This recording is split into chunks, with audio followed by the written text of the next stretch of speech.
ইল্লাল্লাহু লা ইলাহা ইল্লাল্লাহু লা ইলাহা ইল্লাল্লাহু লা ইলাহা ইল্লাল্লাহু লা ইলাহা ইল্লাল্লাহু লা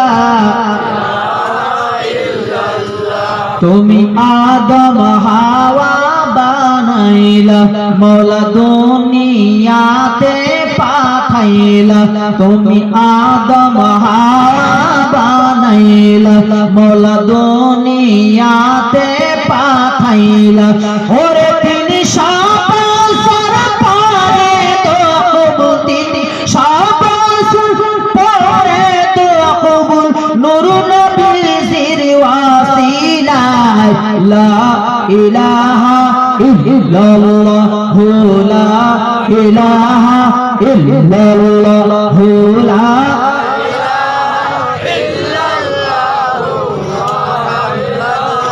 তুমি মুসারে তুরে নীলা মওলা কত কথা বলিলা তুমি মুসারে তুরে নীলা মওলা কত কথা বলিলা ওরে খোদা নূরে পাহাড় জলে মুসা বদলে নবীর ওসিলা ইলাহা ইল্লাল্লাহু লা ইলাহা ইল্লাল্লাহু লা ইলাহা ইল্লাল্লাহু মুহাম্মাদুর রাসূলুল্লাহ। এক নম্বরে হলো কালমা পড়বে। এই কলেমা শরীফ যদি একবার জীবনে পড়া যায় ওই মানুষটার জীবনের গুনাহগুলো মাফ হয়ে যায়। এই কলেমা শরীফ যদি একবার কেউ পড়ে নেয় ওই মানুষটা জান্নাতি হয়ে যায়।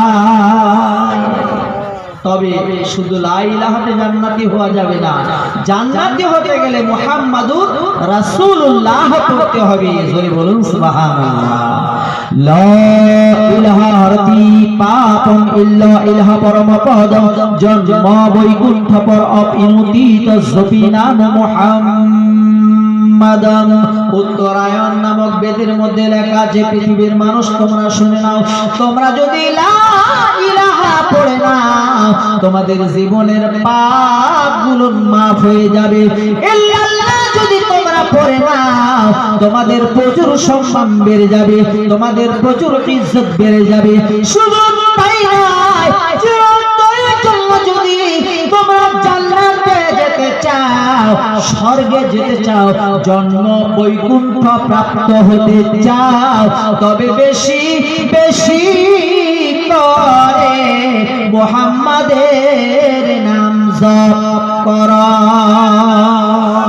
লা ইলাহা বললে জীবনের পাপ মাফ হয়ে যাবে, ইল্লাল্লাহ বললে সম্মান ইজ্জত বেড়ে যাবে, কিন্তু জান্নাত পাওয়া যাবে না।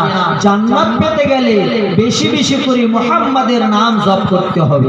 বিরাদারান মিল্লাত ইসলামিয়া, এই কলেমা শরীফ পড়লে মানুষ জান্নাতি আমরা কিতাবের মধ্যে পেলাম এবং সনাতন ধর্মের গ্রন্থেও পাওয়া গেল।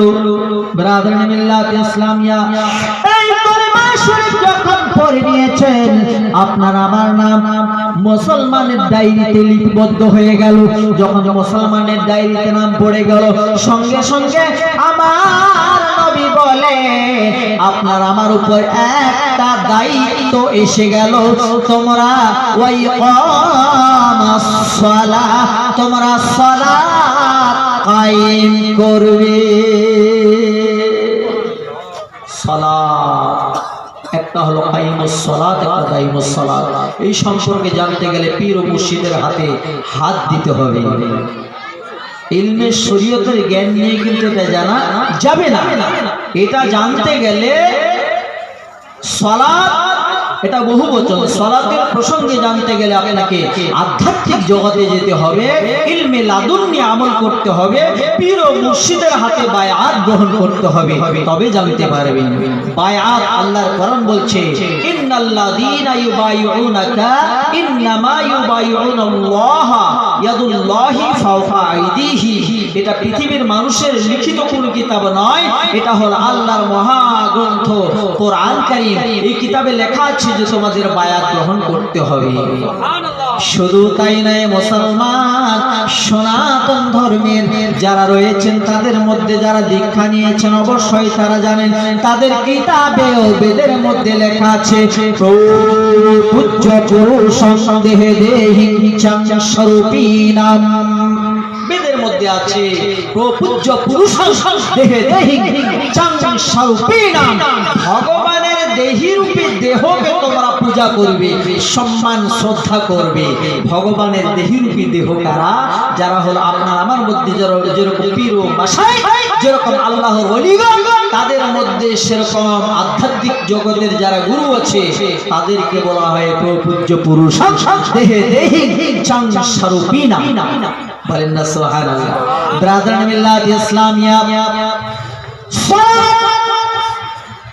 যখন মুসলমানের খাতায় আপনার আমার নাম পড়ে গেল, সঙ্গে সঙ্গে আপনার আমার উপরে একটা দায়িত্ব পড়ে গেল যে তোমরা নামাজ কায়েম করবে।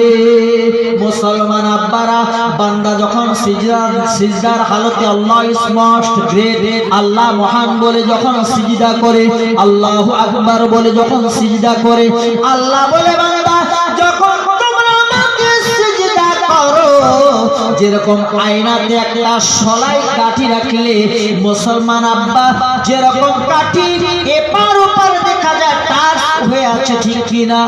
আয়নার মধ্যে একটা সলাই কাঠি রাখেন অথবা আপনার আঙ্গুলটা রাখেন, দেখবেন কতটুকু পার্থক্য। আল্লাহ বলে বান্দা যখন তোমরা আমি আল্লাহকে আল্লাহ মহান বলে সিজদা করবে, আমি আল্লাহ রাব্বুল আলামিন এবং তোমার মধ্যে ওই রকম কাছাকাছি সম্পর্ক জড়িয়ে বলুন। এরপরে কি আমরা নামাজ পড়বো না বাবা? নামাজ পড়লে যেরকম সলাই কাঠিটা আয়নায় দিলে কত কাছাকাছি এরকম দূরত্ব বাবা, তদুর আল্লাহ বলছেন বান্দা যখন তোমরা আমি আল্লাহকে আল্লাহ বলে সিজদা করবে তখন ওই রকম দূরত্ব। শুধু তাই নয়, নাহনু আকরাবু ইলাইহি মিন হাবলিল ওয়ারিদ। কোরআন আল্লাহ বলছেন তোমাদের শাহরগের আরো অতি নিকটে আমরা আছি, আমি আল্লাহ আছি। আল্লাহ কিন্তু দূরে নয়, প্রত্যেকটা বান্দার শাহরগের আরো অতি কাছাকাছি। শুধু তাই নয়, কবি শেখ সাদী রহমাতুল্লাহি আলাইহি বলছেন গুফতে গুফতা আল্লাহ বুদ গরচে আজ হুকুমি আব্দুল্লাহ বুদ। এটা হলো ফার্সি, এর বাংলা মিনিংটা হলো, বাংলা মানে হচ্ছে বান্দা যখন আল্লাহ আল্লাহ বলে ডাকতে থাকে তখন আমি আল্লাহ বান্দার কণ্ঠনালী আরো অতি নিকটে পৌঁছে যায়।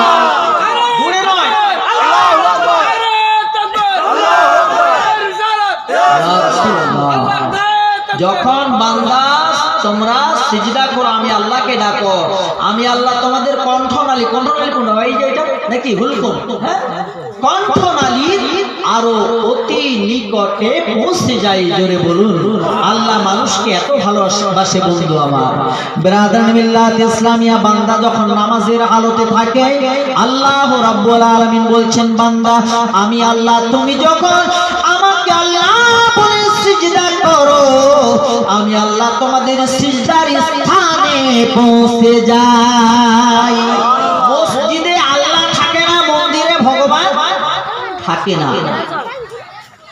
মসজিদে আল্লাহ থাকে না, মন্দিরে ভগবান থাকে না। আমি মকসুদুল আইকেন চ্যালেঞ্জ করছি, মসজিদে আল্লাহ থাকে না, মন্দিরে ভগবান থাকে না। কোথায় থাকে? কোথায় থাকেন আল্লাহ ভগবান? মোরা এক মায়ের সবাই সন্তান, মানুষের মাঝে আল্লাহ আর মানুষের মাঝে ভগবান। এ কথাটি বলেন কৃষ্ণ আর বলে নবী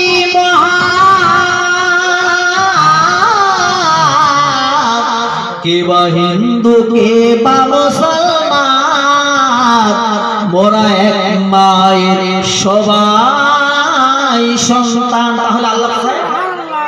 আল্লাহ মসজিদে থাকে না, আল্লাহ মসজিদে থাকে না, ভগবান মন্দিরে থাকে না। কোথায় থাকে? প্রত্যেকটা মানুষের হৃদয়ে, প্রত্যেকটা মানুষের কলবে আল্লাহ রাব্বুল আলামিন বিরাজমান।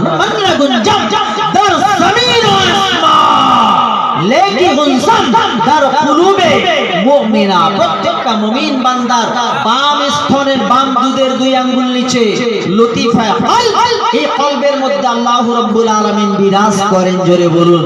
এই জন্য কোন পাগল মানুষকে, কোন মজসুম ব্যক্তিকে, কোন রাস্তাঘাটে মুসাফিরকে কোনদিন অপমান করা যাবে না।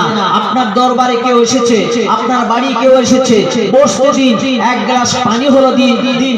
কারণ সনাতন ধর্মের কিতাব আমি স্টাডি করেছি, সনাতন ধর্মের গ্রন্থগুলো আমি পড়েছি। তাদের কিতাবের মধ্যে লেখা আছে, শ্রীমদ্ ভাগবত গীতা নামক একটা বই আছে, ওই গীতার মধ্যে লেখা আছে, বন্ধু আমার, অতিথি দেব ভাবা। অতিথি হলো ভগবানের সমতুল্য তাদের ভাষা, আর আমার আপনার ভাষা হলো মেহমান, আল্লাহর দান, আল্লাহর রহমত। জোরে বলুন। প্রত্যেক ধর্মের গ্রন্থ আমি মকসুদুল স্টাডি করে দেখি যে কোনটার মধ্যে কি লেখা আছে। বেরাদারানে মিল্লাত ইসলামিয়া, মানুষের মাঝে ভগবান আল্লাহ থাকেন। আর একটা রেফারেন্স দিচ্ছি শ্রীমদ্ ভাগবত গীতা থেকে। আপনার আমার কিতাব বলছে কুলুবিল মুমিনিন আরশুল্লাহি তাআলা, মুমিন মানুষের কলবে আল্লাহ। সনাতন ধর্মের শ্রীমদ্ ভাগবত গীতা যারা পড়েছেন, ভাগবত গীতার মধ্যে লেখা আছে, ভবৈ বাংশ সনাতন। সনাতন ধর্মের গ্রন্থ শ্রীমদ্ ভাগবত গীতা বলছে, আমি ভগবান বিষ্ণু এই জীবলোকে ভালো ভালো জীবের মধ্যে, ভালো ভালো মানুষের মধ্যে আমি ভগবান বিষ্ণু বিরাজমান। আল্লাহ ভগবান মানুষের মধ্যে। বেরাদারানে মিল্লাত ইসলামিয়া, মন্দিরে ভগবান থাকে না, মসজিদে আল্লাহ থাকে না। আল্লাহ বলছেন, বান্দা আমি মসজিদে থাকি না, কিন্তু যখন তোমরা মসজিদে গিয়ে আমাকে ডাক দাও আল্লাহু আকবার, আল্লাহ মহান, আল্লাহ সবার চাইতে তিনি বড়, এই বলে যখন তুমি ডাক দাও ও বান্দা, তখন সঙ্গে সঙ্গে ওই মসজিদে আমি তোমার সিজদার জায়গায় দাঁড়িয়ে যাই। জোরে বলুন। বোঝা গেল? মসজিদে আল্লাহ থাকে না, আল্লাহর ইবাদতের জায়গা ওইটা, কিন্তু যখন আমরা আল্লাহকে ডাকি আল্লাহ তখন পৌঁছে যান। শুধু সেখানে পৌঁছান না, সারা বিশ্বে, সারা ওয়ার্ল্ডে যেখানে ডাকুন আপনি, সেখানে আল্লাহ যাবে, আল্লাহ পৌঁছাবে। কিন্তু ডাকতে হবে। আমরা ছোট্টবেলা গজল, এখন তো আমি গজল পড়ি না, আগে তো শায়ের ছিলাম, নাচের শায়ের ছিলাম, অনেক জায়গাতে আমাকে শায়ের ইসলাম বলতো। কিন্তু এখন আমি যখন মুকাদ্দির হিসেবে যাই আসাম, বাংলা, কলকাতায়, তো অনেক জায়গায় গজল পছন্দ করা, অনেক জায়গায় পছন্দ করে না। এই জন্য আমি ছেড়ে দিয়েছি। শুরুতে 2 লাইন উর্দু এবং 2 লাইন বাংলা বলে আমি ছেড়ে দিই, সব জায়গায় পছন্দ করে না। বেরাদারানে মিল্লাত ইসলামিয়া, তো বলছিলাম আল্লাহ রাব্বুল আলামিন বলছেন, বান্দা তোমরা যখন আমাকে সিজদা করবে আমি আল্লাহ ওইখানে চলে যাই। শুধু এখানে নয়, বরং সারা বিশ্বে, সারা ওয়ার্ল্ডে যে কোন স্থানে আমি আল্লাহকে ডাকি, আল্লাহ বলছেন ফাযকুরুনি আযকুরুকুম ওয়াশকুরুলি ওয়ালা তাকফুরুন। জোরে বলুন। যখন হইবে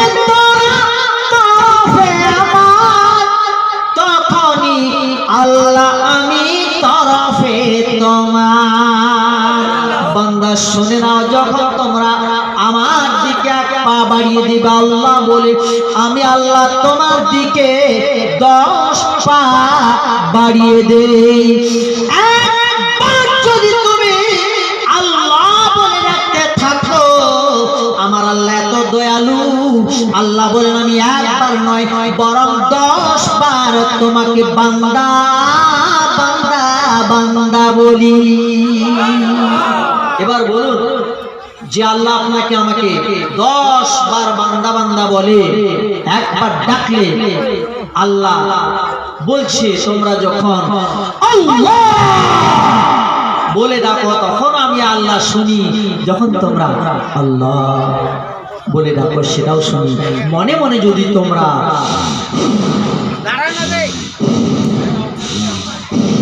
মনে মনে শ্বাসে প্রশ্বাসে তোমরা আল্লাহ বলছো, আল্লাহ বলছো, ওই ডাকটাও আমি আল্লাহ শুনি। জোরে বলুন কত ভালোবাসে আপনাকে আমাকে। একবার বুকে হাত দিয়ে চিন্তা করুন যে আল্লাহ আপনাকে আমাকে 17,999টি মাখলুক থেকে আশরাফুল মাখলুক আখ্যায়িত করে পৃথিবীর জমিনে পাঠিয়েছেন বন্ধু। সে আল্লাহকে স্মরণ করতে হবে কিনা?